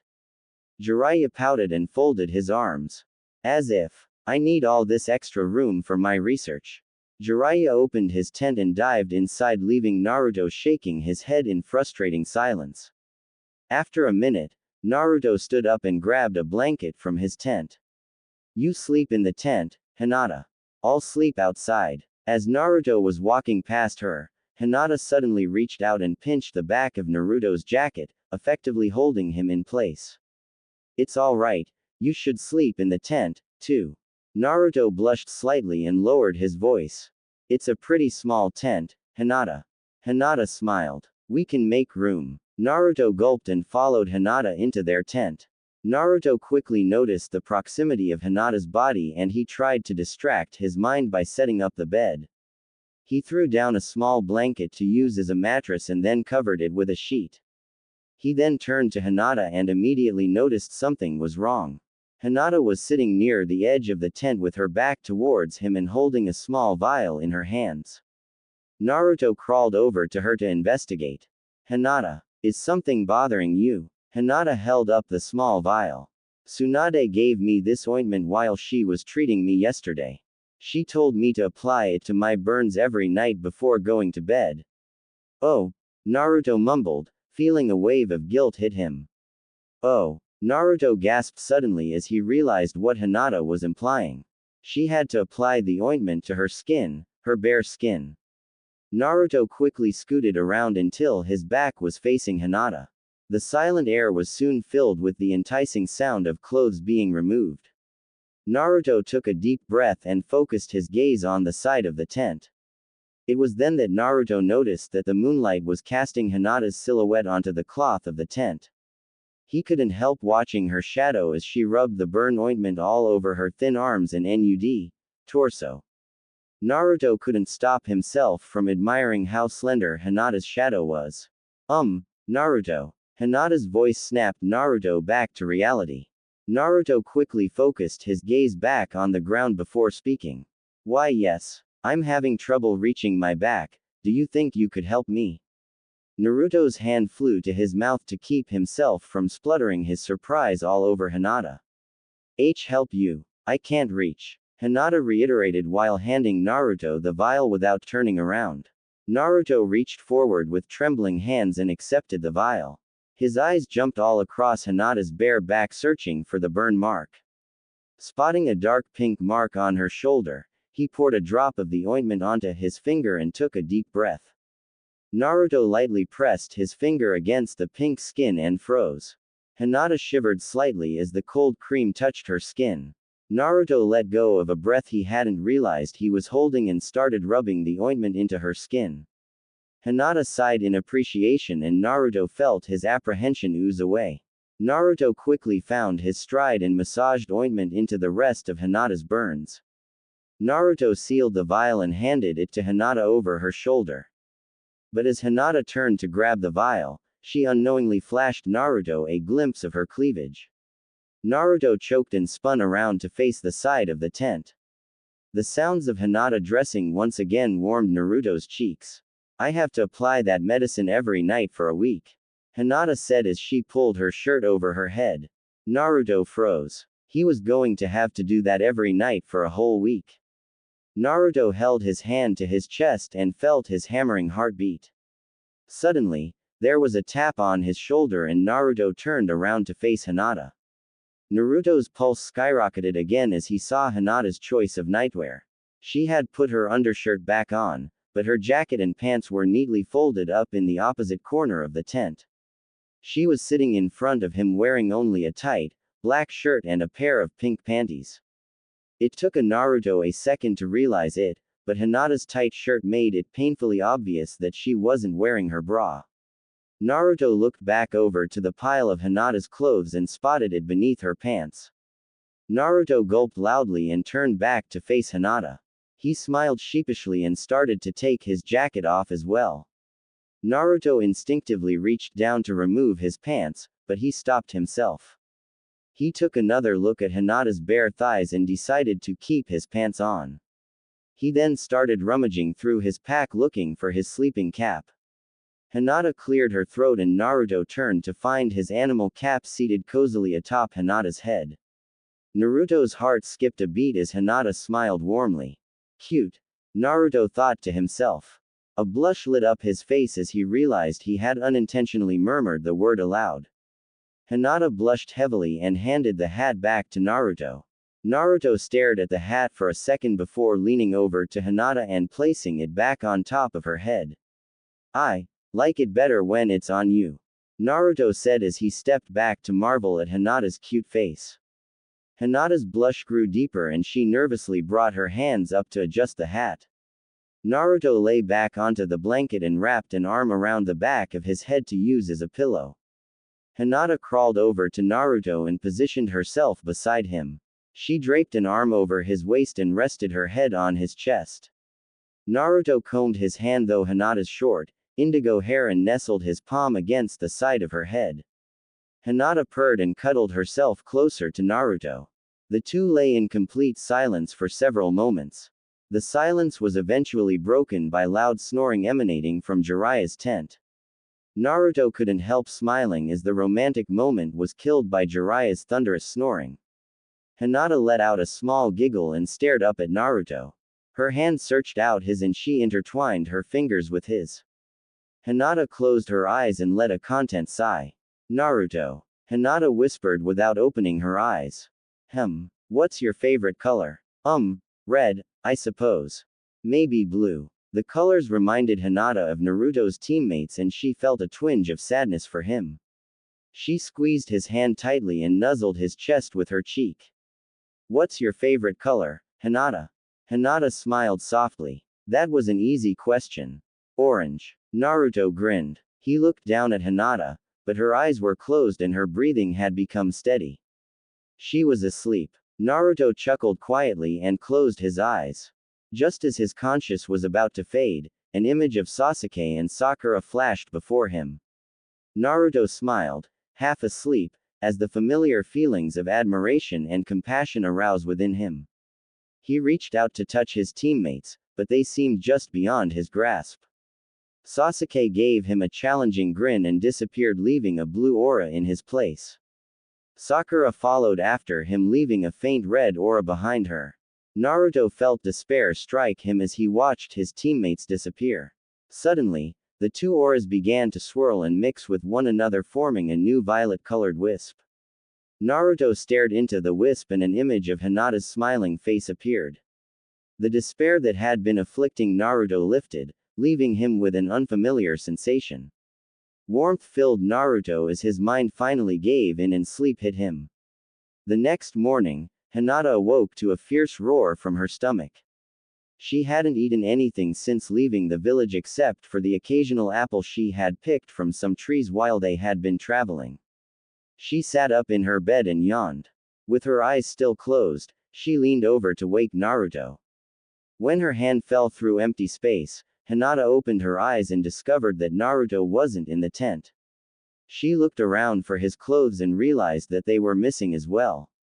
Hinata thought back to her conversation with Jiraiya. He had said Naruto took training very seriously, but she hadn't imagined he would take it this far. Hinata's stomach growled again and Hinata smiled sheepishly. She really needed to find some breakfast. And while she was at it, she might as well make something for Naruto. He had probably skipped breakfast to go train. Hinata hummed to herself happily as she threw on her clothes. She hadn't cooked for Naruto in a long time. She was really looking forward to it.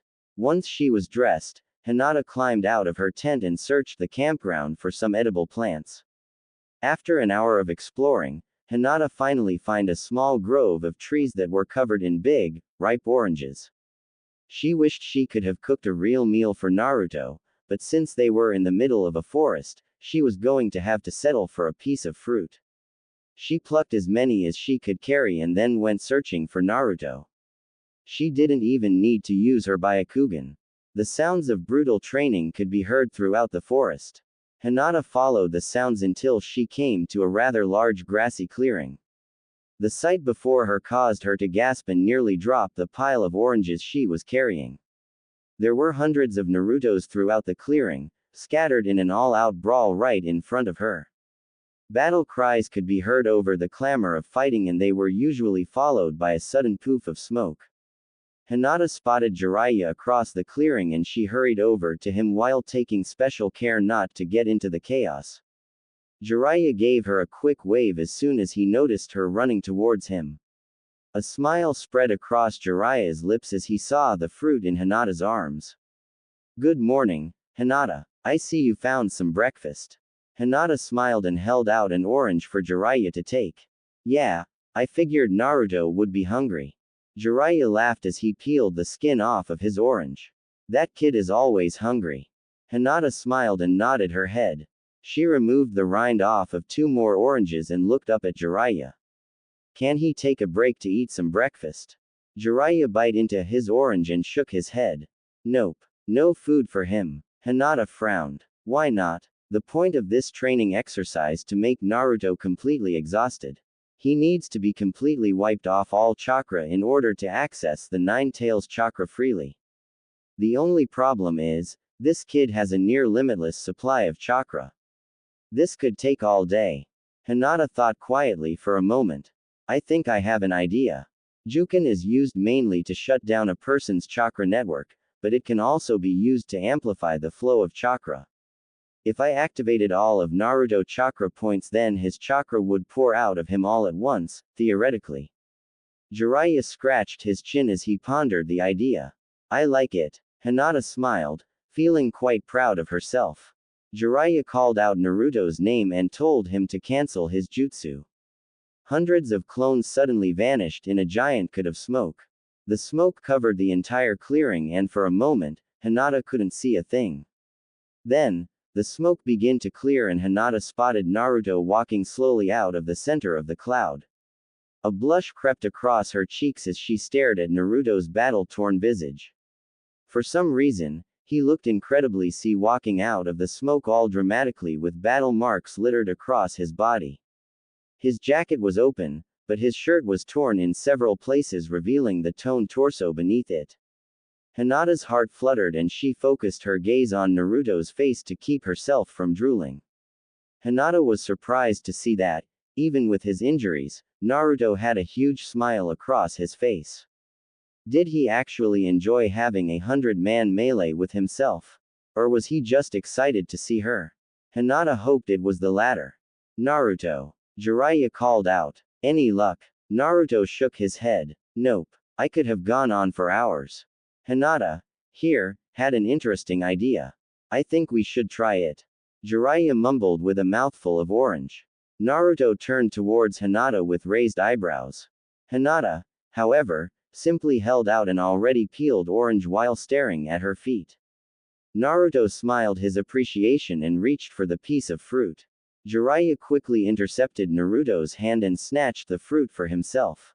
Hey, pervy sage. That was mine. Naruto shouted angrily. Jiraiya popped the entire orange into his mouth and shrugged. Naruto folded his arms and pouted. I hope you choke. Jiraiya's eyes suddenly widened and his arms flew to his throat. He spun around and violently coughed the orange out. While Jiraiya was distracted, Hinata stepped closer to Naruto and quietly cleared her throat. Naruto turned towards her and noticed that she was holding another peeled orange behind her back. She tore it in half and offered him one of the pieces. Naruto put his hand behind his back and allowed Hinata to place half of the orange into his palm. Hinata stepped back and absent-mindedly licked the juice from her fingers.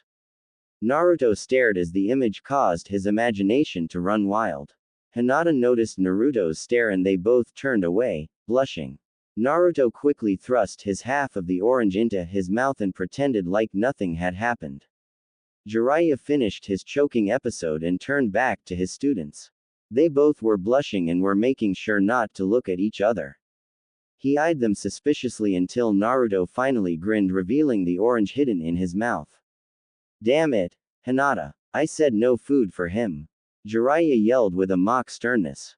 Bad student. Bad. Hinata smiled faintly. Oops. Naruto swallowed his orange loudly and turned towards Hinata. So what was that idea you were talking about?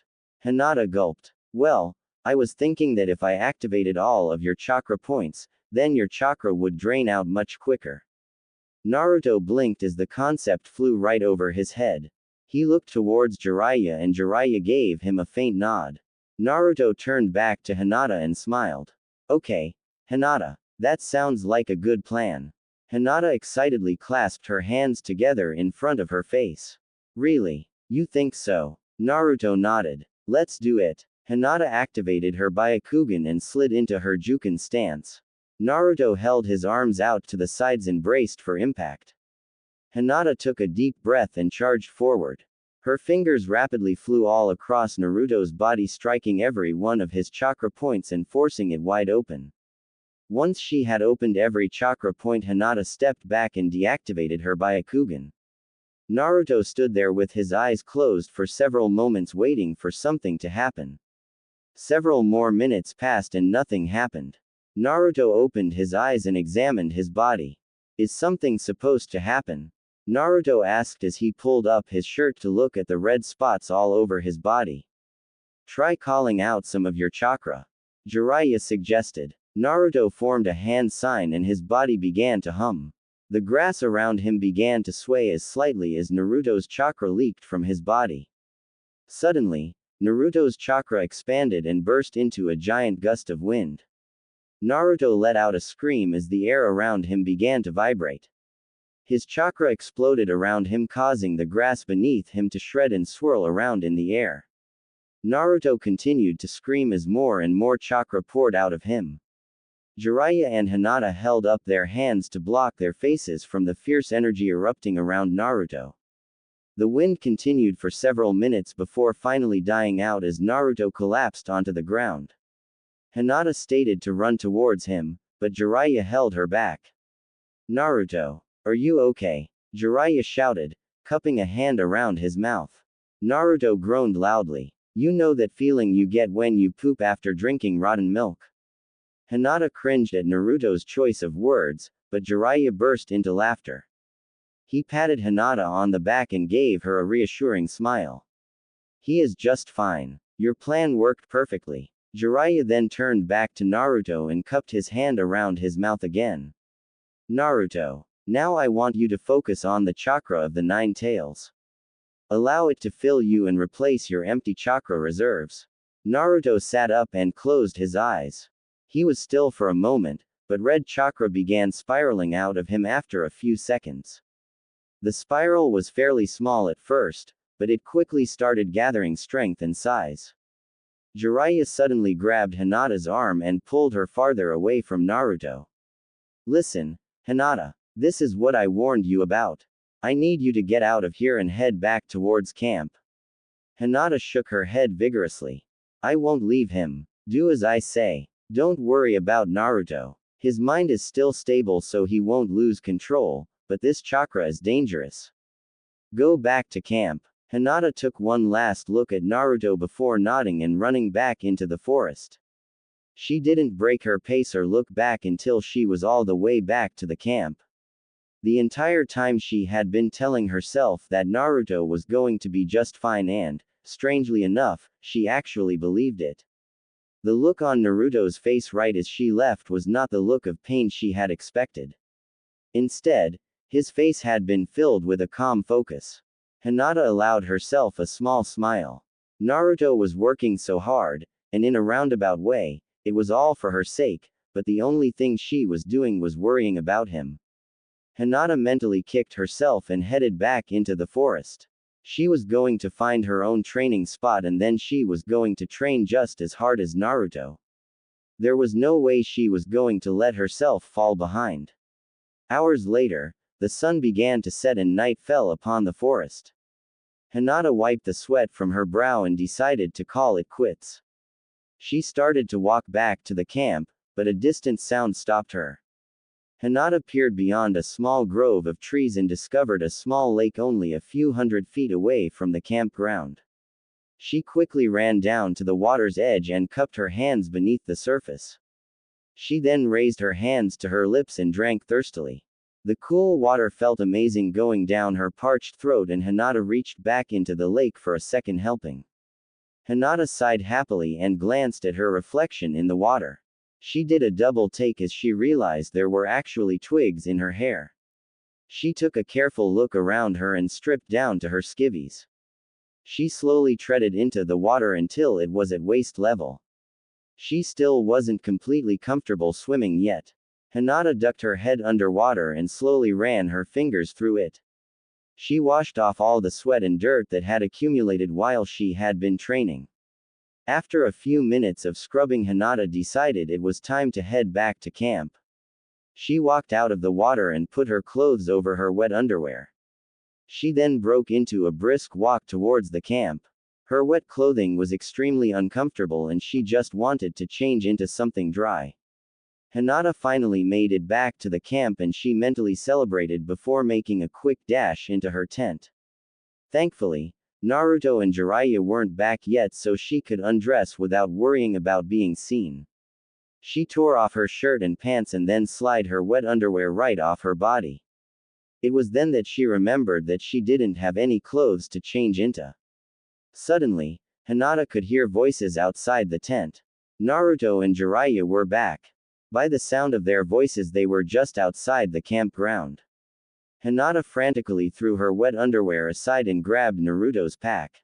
She thrust her hand inside and pulled out a handful of clothing. This will have to do, Hinata thought to herself as the voices grew louder. Meanwhile, Naruto had just entered the small clearing where they had set up camp. He waved goodnight to Jiraiya and sauntered over to his own tent. Naruto ducked his head underneath the tent and stepped inside. Since his head was lowered to ground, Naruto immediately saw the discarded pair of pink underwear on the ground. Naruto frowned as he realized they were completely soaked.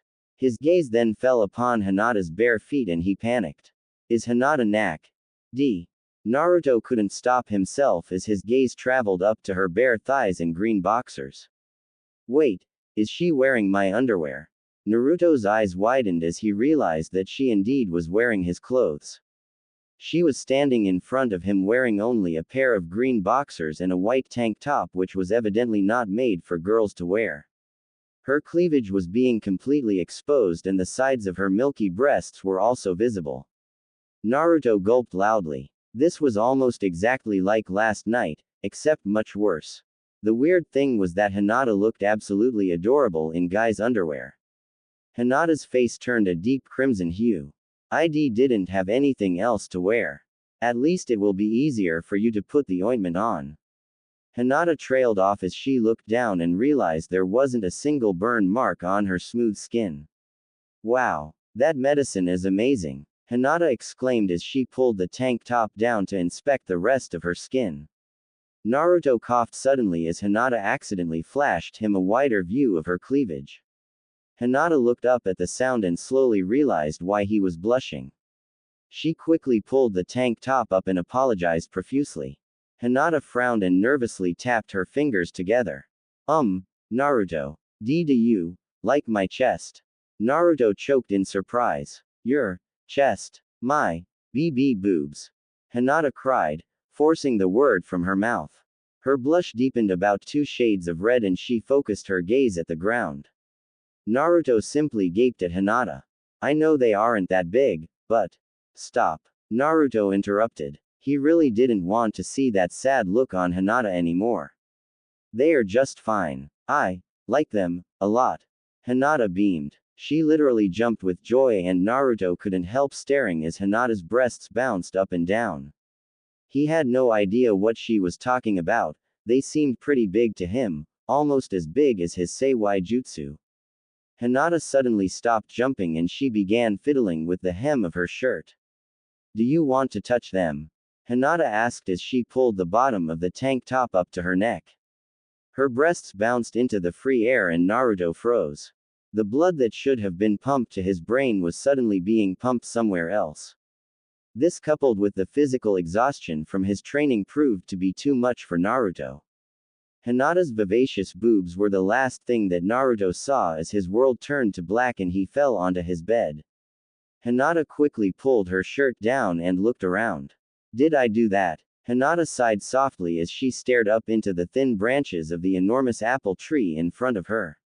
She set down her basket, a makeshift box comprised mostly of tiny twigs, and stepped towards the tree. Ignoring the easily obtainable apples hanging in front of her and lying on the ground, Hinata set her sights on the shiniest apple in the bunch. However, that particular apple was far above the others, swinging safely near the top of the tree. Hinata stilled her breath and summoned her chakra to the base of her feet. With a quick hop, Hinata jumped onto the side of the tree and began her steady climb to the top of the tree. Pressing her way through annoying leaves and sharp twigs, Hinata kept her gaze fixed upon that one shiny apple. As she was nearing the top of the tree, Hinata felt the wind pick up and the apple began to sway dangerously to the side. She quickly dashed to the branch holding the apple and extended her arm. Hinata stretched her body as far as it would go, but the wind was keeping the apple just beyond her reach. Suddenly, the apple stem snapped and the red sphere plummeted from the tree. No, that's Naruto's apple. Hinata jumped from the trunk of the tree and, with the grace and flexibility of a monkey, swung down to a lower branch to catch the apple. Hinata sighed once again and brought the apple close to her chest. Thank goodness. Hinata's relief quickly faded as the branch she was standing on abruptly snapped and sent her tumbling through the air. She fell a short few feet before landing ungracefully on her backside. Still cradling the apple safely in one hand, Hinata propped herself up and reached back to rub her butt. Ouch. I really hope that doesn't leave a bruise. Naruto would notice that for sure. Hinata stood up and brushed the dirt off of her clothes. She strode over to her basket and placed the shiny apple among several others that were just as appetizing. She smiled softly and wiped a bead of sweat from her forehead. This should be enough. Hinata grabbed her basket and headed towards Naruto's usual training ground with a bounce in her step. The shouts and clangs of battle grew louder and louder as Hinata walked into the familiar clearing and was once again surrounded by hundreds of Narutos. Upon seeing Hinata, they all vanished in a puff of smoke, leaving a single Naruto walking towards the stunned Hinata. She had seen Naruto dramatically emerge from the clones, smoke several times before, but it still made her knees tremble in awe. Hey, Hinata! Naruto called out as he approached her. Hinata smiled and held out her basket filled with apples. I brought breakfast. Naruto grinned as he plucked an apple from the basket. What took you so long? Hinata smiled sheepishly as she rubbed her sore bottom. I woke up late. Naruto frowned. He was pretty sure he had seen her walking around the forest earlier. He opened his mouth to respond, but Jiraiya strode over and interrupted him. Ooh, apples. Jiraiya grabbed an apple and bit into its crisp exterior. Juice dribbled from Jiraiya's mouth as he chewed. He gulped loudly and quickly took another bite. This apple really hits the spot. Naruto grinned and bit into his own apple. Of course. Hinata always picks the best apples. Hinata blushed. All those hours spent climbing trees and picking apples were worth it now. She watched Naruto eat his apple patiently and handed him another one when he was finished. Jiraiya caught the blush and the doe-eyed expression on Hinata's face. He discreetly inspected Hinata's clothing and noticed several stains and twigs matted in them. He then looked back to the basket of apples and it hit him. Did she really spend all this time and effort just to find Naruto a decent breakfast? Jiraiya suddenly jumped up and groaned. I gotta go take a leak. Jiraiya turned around and ran out of the clearing. She went through all that just to pick him some apples. At the very least she deserves a moment alone with him. Hinata winced at Jiraiya's choice of words, but her expression quickly changed as she realized she was alone with Naruto. Now was the perfect time. Naruto, however, remained oblivious to the change in atmosphere and just kept eating his apple. As he finished his second helping he suddenly noticed Hinata's silence. Hinata, aren't you going to eat one? I already ate some, Hinata said, although the statement wasn't exactly a lie.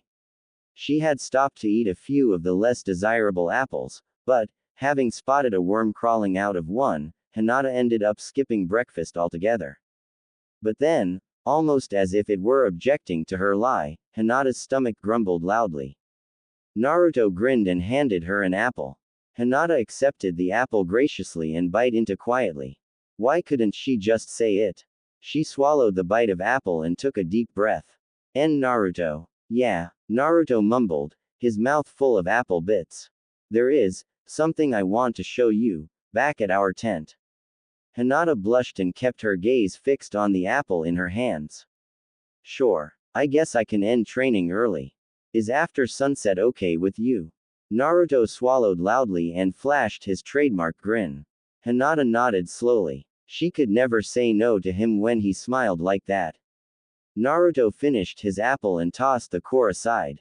He then jumped up and licked the sticky apple juice from his fingers. I have to go back to training now, Hinata. If I'm going to end training early, then I need to make up for it by training my hardest until then. Hinata nodded silently and stared after Naruto as he summoned 2 clones and started gathering chakra in his hand. The air suddenly started to swirl violently around her and she quickly grabbed her basket and retreated into the woods.